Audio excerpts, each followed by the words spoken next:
Welcome back to the Live Well podcast. I'm Matt Wilson, your host, financial advisor, coach, and business owner at my practice here at Cornerstone Wealth Services in South Bend, Indiana, and I'm so glad that you're here. This podcast aims to help those navigate life's greatest challenges and change in life as well. What we want to do today is we want to provide you with a deep dive into something that affects so many individuals and families: addiction and crisis, and how healing is possible. My guest today is someone that I deeply respect. Lyndon Azcuna, a counselor, community leader. He's a man of faith, and he's a great friend. And he's helped countless people break free from the cycles of addiction and pain. And Lyndon, welcome to the show. Glad to be here, Matt. You know, obviously, you're back, and appreciate you taking some time with us here. And, you know, we talked about this earlier. And obviously, this podcast is can be a little lighter. It can be, we don't intend to be so deep here all the time. But I think this is a subject that we wanted to come back and talk about and explore because Lyndon has so much experience with it. I am not a trained counselor. I am not a psychologist. I am somebody that's just trying to live well. And what I love about your tagline is you're trying to help people not only choose life, but to choose hope, a hope-filled life. A hope-filled life. And live a hope-filled life. Live a hope-filled life. And I think that's just exactly what we're trying to do here in the show, is in the podcast, is to enable people with the tools for a healthier, wealthier life. But it begins with yourself. It begins with honesty. Absolutely. It begins with really just trust that a process can help, process can change you. You've walked a lot of people through crisis. So I was going to ask, maybe at the beginning here, could you share maybe a story or two? Yeah. Someone who's been in deep need, who found that. Yeah. As your people, listeners will find out, Life Plan does that all the time. Life Plan is a place where we want people to find hope. In fact, our tagline is where hope begins. Yeah. Because people need hope, and people have crisis pregnancies, just messy lives. We all have messy lives. And sometimes we need people, or not sometimes, we regularly need people to walk us through those. So Life Plan is that generally as a ministry, and we offer that service to everyone. Personally, because of my failure early on in my marriage, and my wife and I healed from that process, we have I'm sure over a decade now, we've been helping couples with their marital problems. We've had dozens of couples already go through our hands. And I want to say, first of all, not all of them were successful, okay? You can only lead to the horse to the water, but you can't make him drink. Right. But we are, my wife and I lead the One Hope Biblical Counseling at our church. That's been going on now, I think, 6 years. But before that, we counseled women and men in their and right now we have, I think, 3 clients that we're working with. And one story that came to us 3 or 4 years ago now, this couple came to us because the wife was tired of the husband being on pornography, and he got caught. And so they came, and she was ready to, if you don't change, you're out of here, kind of thing. Right. It was her second marriage, and his second also, maybe third, if I recall. Anyway, we went through time together, counseling, addressing the issue, and I met with the guy individually also. So it was a couple, and then we met individually. I met with the man, helping them process through the brokenness, why he what triggers happen, where it comes from, knowledge about it. And I really love it. One of his favorite book was Dopamination. So he kind of understood all of a sudden the trigger that caused that and the addictions that we have in our culture. The woman met with my wife and helped her through that process. They went through a book also together on how pornography hurts a marriage and how you can find forgiveness. And so individually meeting, then we met together, then we also found out through that process that they have some broken relationship skills. Yeah. Communications, things like that, holding resentment. The guy had a long history of hurt from the past marriage and all that came into it. So that analysis, and I will say this, that analysis and our relationship, working through the materials, they overcame. Yeah. They overcame. They're now, I think, two and a half years from that fall, from that issue. And they're overcoming. And I'm not saying they're perfect, but they relate to each other. Pornography is gone. Yeah. They're better communicators. They work together well now, and their marriage is healthier. And I will say again, that's not all success there. Yeah. We've had, I'll just say, my wife and I work with a couple for 18 months every week. Wow. This was a tough situation. The guy was not willing to change. Yeah.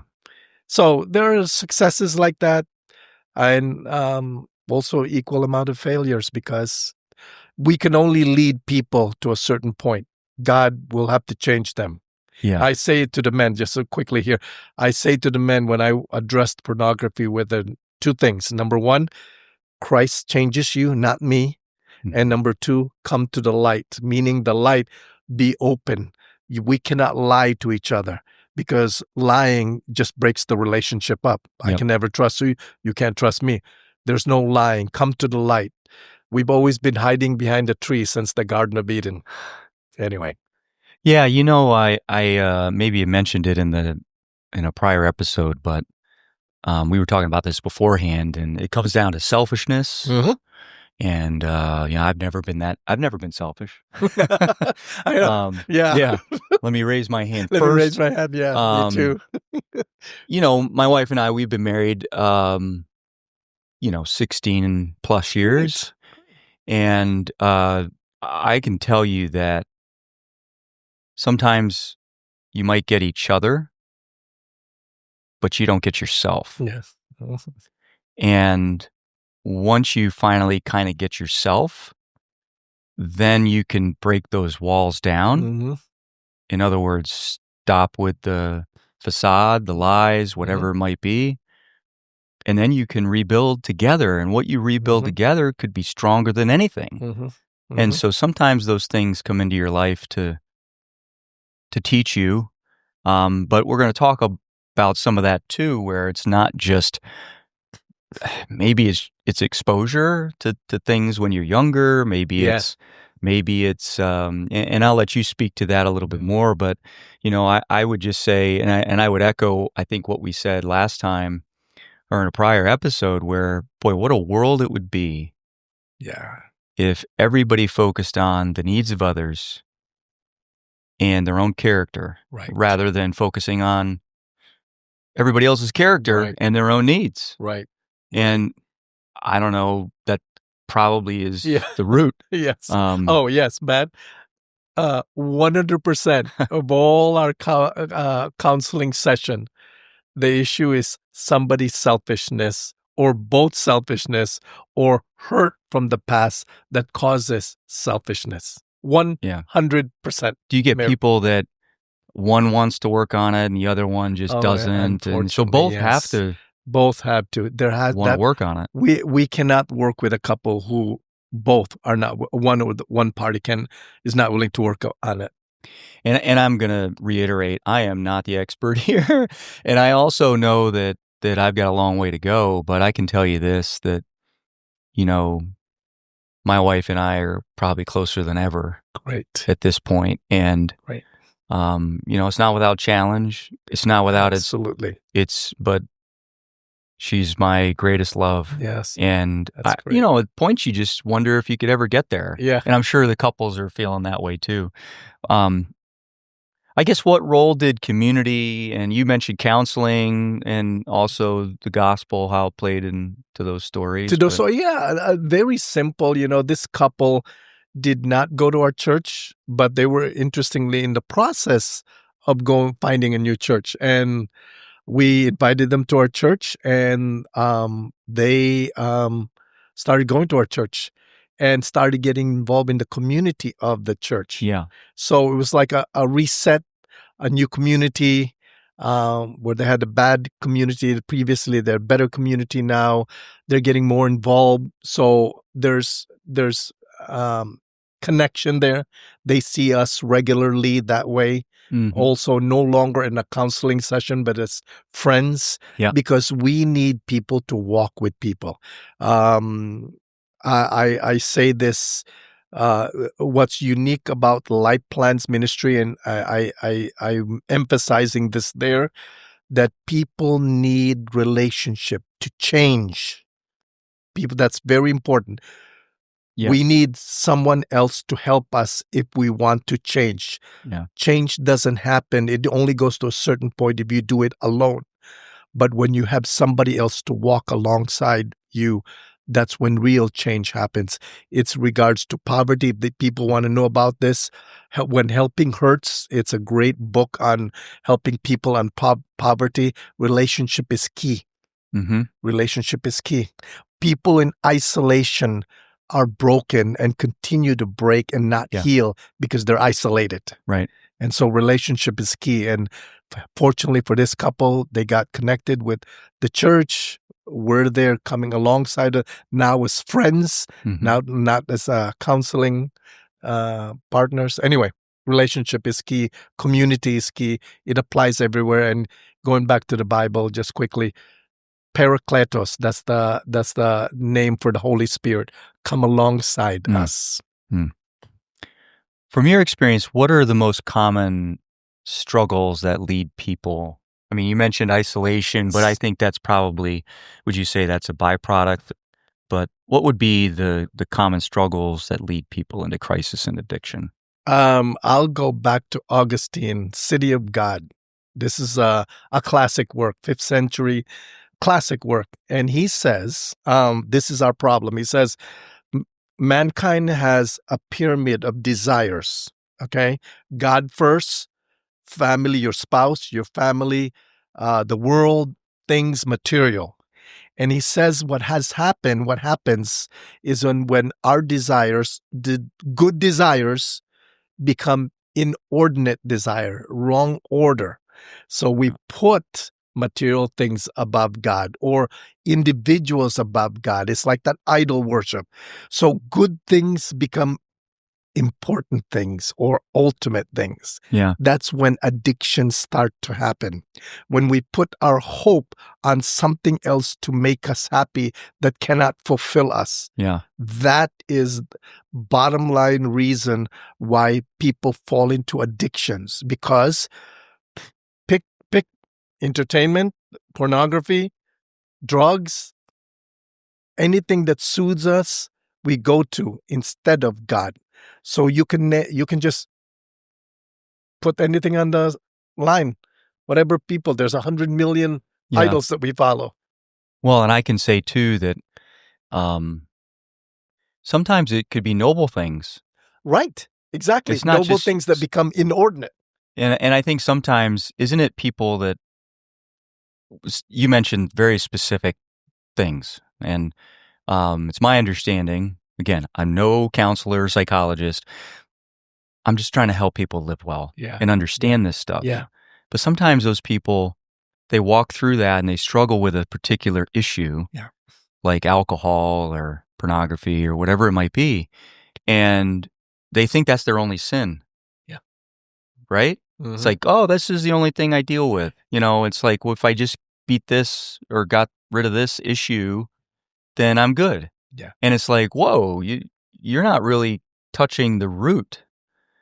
And the root issue sometimes is shame, trauma, and then you have isolation that gets thrown in. But, I guess you mentioned kind of the root cause, and I think James 4 comes to mind where he says, you fight and quarrel among you. Yes. Because you don't even know what you want. Yeah. You don't even have an idea in your heart what you truly want, and you're getting everything out of order. Yeah.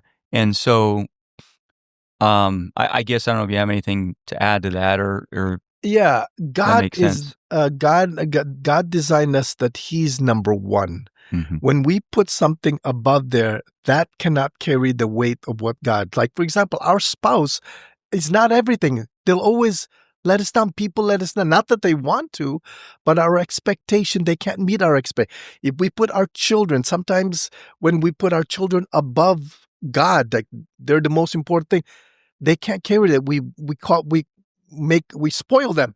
We don't know how to do that. When we put fame, when we put beauty, when we put money as ultimate, it can't carry the weight that God can only carry. That's why Augustine said, you have disordered loves. Yeah. You put it, they're good things, but they're not in rank order. They're at the bottom. When you put them above something else, like if you put your money above your spouse, tell me what happens after that. Yeah. You work 100 hours. Yeah, unfortunately, I just had a situation this week where, and I didn't mean to offend them, and I felt terrible, but I mentioned that, hey, look, my wife and I were great. Ashley and I were doing wonderful, and I credit launching this podcast and just really taking a look at myself. Why do I want to do this? And I want to live well. I'm trying to understand this as well. But anyway, I mentioned that about the podcast, and she said, and she's going through a lot of grief. She lost her husband, and I'll spare you the details to protect her. But long and short of it is, she said she had regrets, and I was like, well, everybody does. I have regrets. And I felt terrible because the next thing she said was, we never got there. I never was close to my husband. It got better when the kids got older, but we never were close. It was his career, job, and then it wasn't even me or God. Right. It was just, that was all it was. Wrong order. Wrong order. Right. And I felt, I was devastated. I felt bad that I even mentioned anything, but it just made me go back home and hug my wife a little tighter. And I said, I am so thankful that we're here and we didn't have to get to the end. And I don't really know. Sometimes it's just really difficult things. It's challenge. It's upbringing. You don't have the tools. Like, for instance, I mentioned my dad in the first episode. And the older that I get, the less hard I am on him because I look at the challenges that I face and the things that I have to overcome and all the things that come at me. And I go, oh my gosh, like he just didn't have any tools. Right. To deal with things, and maybe to some extent, neither of my parents did. Yeah. But I'm just not as hard on them because of that. And, I think that if we can provide some tools to help people, that's the goal of the podcast, is to just help people have the resources, tools, point them in the right direction. And you believe, and I understand this because you're coming from a biblical viewpoint, a worldview, and I know that some people may not get that. I did have a question though, before we get to kind of the path to overcoming. Yeah. And I want to give your clients a tool. Go ahead, finish. Okay. So my question to you, and you mentioned that you have those people in church. What would you say to people who say, boy, church is just full of hypocrites. Why would I ever go to a church and boy, they're going to see my dirty laundry? And what would you say to those people who refuse to be part of a community in maybe a church. Yeah. I understand that some of your listeners may have a bad experience from the church. Yeah. I just want to start first by saying that's not God's intent. Christ created the church as a community that is supposed to help and redeem people first. Redeem people, not perfect people. Okay, it's not perfect people. In fact, I always use the churches for hospital is for sick people. It's like a hospital. It's for sick people. Help that people come to find hope, encouragement. Now, because we're all in the process, sometimes we step in each other's toe. Some farther than others. Yeah, some farther than others. And so, but give the church a second chance. There are good churches out there that encourage, that support, that you can find community. We all need somebody. And the church is a place of broken people. What's not the name perfect. My church is Redeemer Church right there in Niles. But there's a lot of good churches in the South Bend, Niles area. Lots of good churches. And we can make a list of those if they want. Yeah, we'll put that in there probably in the show notes just so that they know. Yeah, your church is a great one. Yeah. Gospel City Church, yes. Well, Gospel City, and now we attend Calvary. Calvary Church over in South Bend. That's right. And we were there about every day, and it was like, oh, why don't you just come here? I was like, well, you're probably right. We did different things with the kids and whatnot. So you were going to mention a tool. One of the process that I help men that I'm working with their struggle is I let them take the Geniogram. Geniogram is a test that you can take, and you look at, and it asks a lot of questions about your history. How did your parents deal with problems, with crisis, with addiction? So about this was very helpful with that man that I was talking about earlier. He started realizing why he behaves a certain way because he learned it from his father. Or where alcoholism may have a connection. So you learn about your background, how to handle problems, even deeper issues, and how they dealt with problems. So when you learn that, you learn more about yourself because everything is caught. Most things are caught. That's culture. That's how we upbringing. Yeah. So that's a really helpful tool. I didn't realize that my family got rid of problems by getting their kids away from the problem and not taking responsibility. Okay. Right. So we have to learn from our background. Anyway. So the path to overcoming for somebody who's listening today who feels stuck or who loves somebody who's struggling, where do they start? All right. This is something that's really important, and this is a principle that I use in helping people change. And here it is, okay?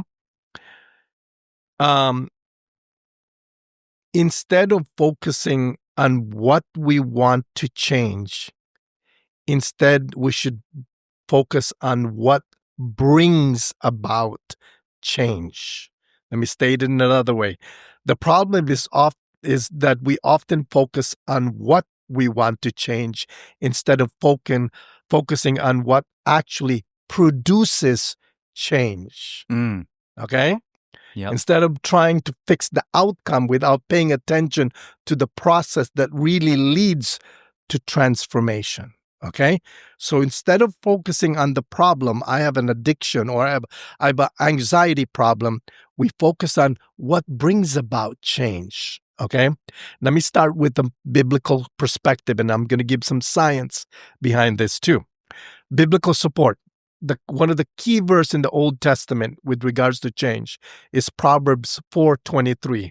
It says this, and listen to the statement, above all, guard your heart, for everything for everything you do flows from it. Guard your heart, for everything that you do flows from it. Or how about this in the New Testament, Romans 12, verse 2? Do not be conformed to this world, the anxiety, the issues of the world, but be transformed by the renewing of the mind. What changes the anxiety, the thing? By testing, you have discerned, so forth. And then how about this one? John 15. I am the vine, you are the branches. Whoever abides in me and I in him, he it is that bears much fruit. For apart from me, you can do nothing. Okay, so a couple of illustrations on this aspect. If we're a farmer, we just don't focus on, hey, branch, you need to focus, you need to grow, you need to produce. By looking at it, no, you're supposed to take care of the root, water it, fertilize it, and put good soil on it. Or another way of looking at it, you want to repair a crack in the wall. So what do? Do you just paint over it, or do you work on the foundation? You work on the foundation. In other words, instead of focusing on the issue, we focus on the things that change the issue. You focus on the heart. Okay. Your listeners, I'll give some practical illustration. Your listeners heard my story, and I didn't know it. I walked away from my marriage just quickly. Walked away from my marriage. I had a lot of issue about me, and I didn't know how to fix myself. But somehow, God convicted me to study the book of Romans, one verse at a time, for 3.5 years. Wow.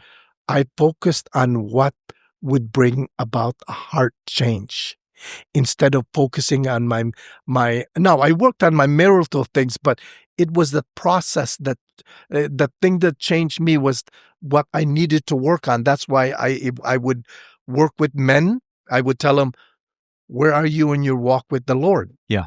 Why? I will tell you, 100% of the men that struggles that we counsel, their discipleship is weak at best. Yeah. Okay, so focusing on what brings about the change instead of the issue. Or how about this? Men who are struggling with pornography. We just have to stop pornography. Yeah. But their hearts don't even care about God. We need to focus on the heart thing that really brings about the change. And then, in fact, I say to them, stop focusing on the pornography. You know what God's calling for you is? Holiness. When you focus on the holiness, that changes everything. So did you get that point? Yeah. Work on, don't focus on what needs to be changed, but on the process that brings about change. Yeah. Do you have good soil? Do you have good roots? Yes, you have good roots. Do you have cracks in your foundation? Yes, character. You know what? Yes. And I think too that there's a great lie that money satisfies, that, pornography satisfies, or whatever it is, alcohol satisfies. But we know it doesn't. It doesn't. And, maybe it does for a time. Yeah. Oh, yeah. Oh, it will. Yeah. And you talk about dopamine. I think that book would be we could talk all day about that. That's a whole other podcast today. But I think that you're exactly right. It's, do you know what's really going to satisfy you? Yes. Do you believe it?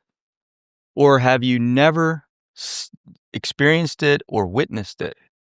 And I think so many people, tell me if I'm wrong, but maybe they just never saw anybody really experience that kind of satisfaction. Right. They were always moving from thing to thing to thing to thing. Yeah. And maybe some of those things are even noble. Maybe there's somebody that's listening or watching and they're giving their 150% effort to their job. And they've got a family that they're missing. And they've got kids that they're missing. I want to emphasize again, that's absolutely true. I want to emphasize, instead of focusing on what needs to be changed, we focus on what brings about change. That's key, okay? What produces real change. Yeah. Because then we're only working on the Band-Aid. Yep. We're not checking the wound inside. Symptoms. We're only working on the Yep. symptoms. Mm-hmm. I believe that's one of our key problems in our world today. We're just fixing symptoms. Okay, how do you fix this? How do you fix this? Well, what about your leadership integrity? If you want to apply it to business, or discipline. Okay. In fact, if people don't believe me, James Clear in his book Atomic Habits reinforces this. He says this. Outcomes are about what you get. Process is about what you do. Identity about what you believe. So he's looking at the process and what you believe. Now, if you want to bring about change, you got to focus on the foundational stuff. And 7 habits of highly effective people. Internal change. Stephen Covey. So the Bible figured it out a long time ago when above all else, guard your heart, for it is the wellspring of life. Right. Let's not focus so much. I mean, yes, you focus on it. You address, you have an addiction problem, but you have a deeper problem inside.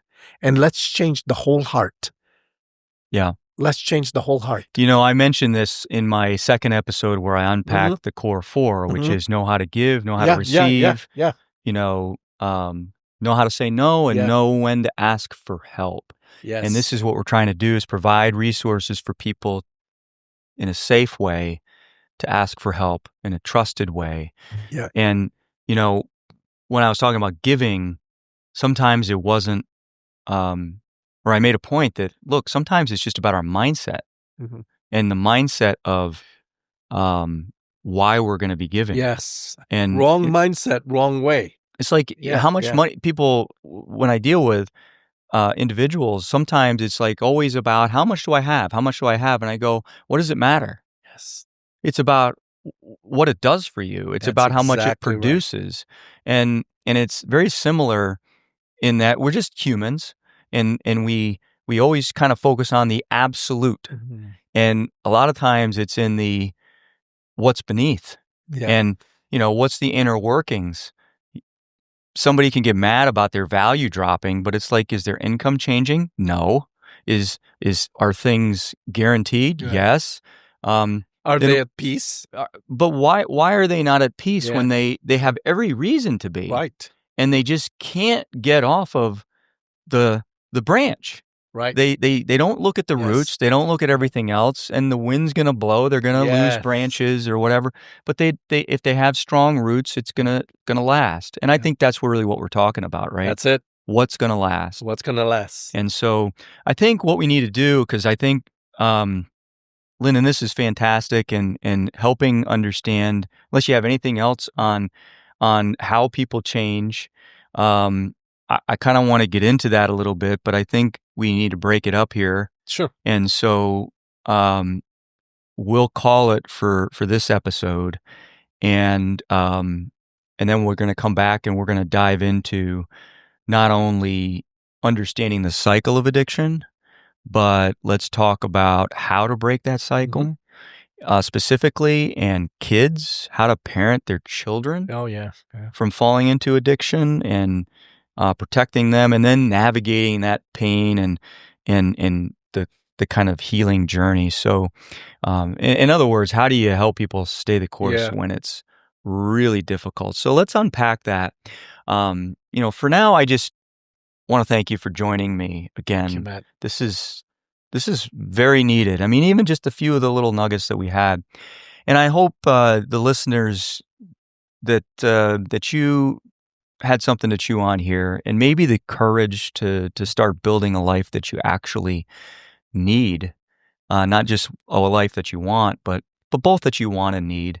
And if this episode really helped you, then please subscribe, leave a review, share it with a friend or somebody who may need to hear some of this stuff, that's either dealing with crisis or addiction, or who may need help with dealing with somebody who is.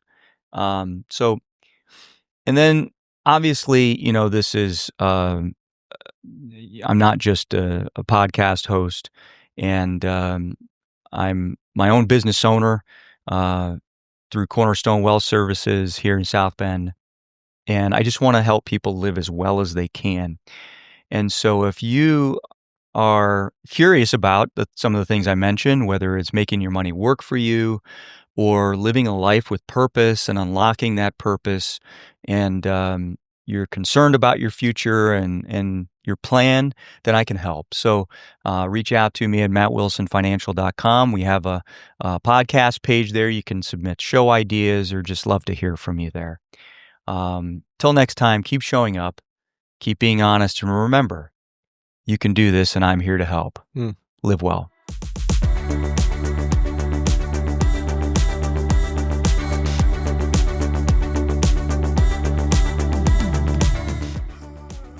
Securities and advisory services offered through LPL Financial, a registered investment advisor, member FINRA SIPC. The opinions voiced in this podcast are for general information only and are not intended to provide specific advice or recommendations for any individual. To determine which strategies or investments may be suitable for you, consult the appropriate qualified professional prior to making a decision.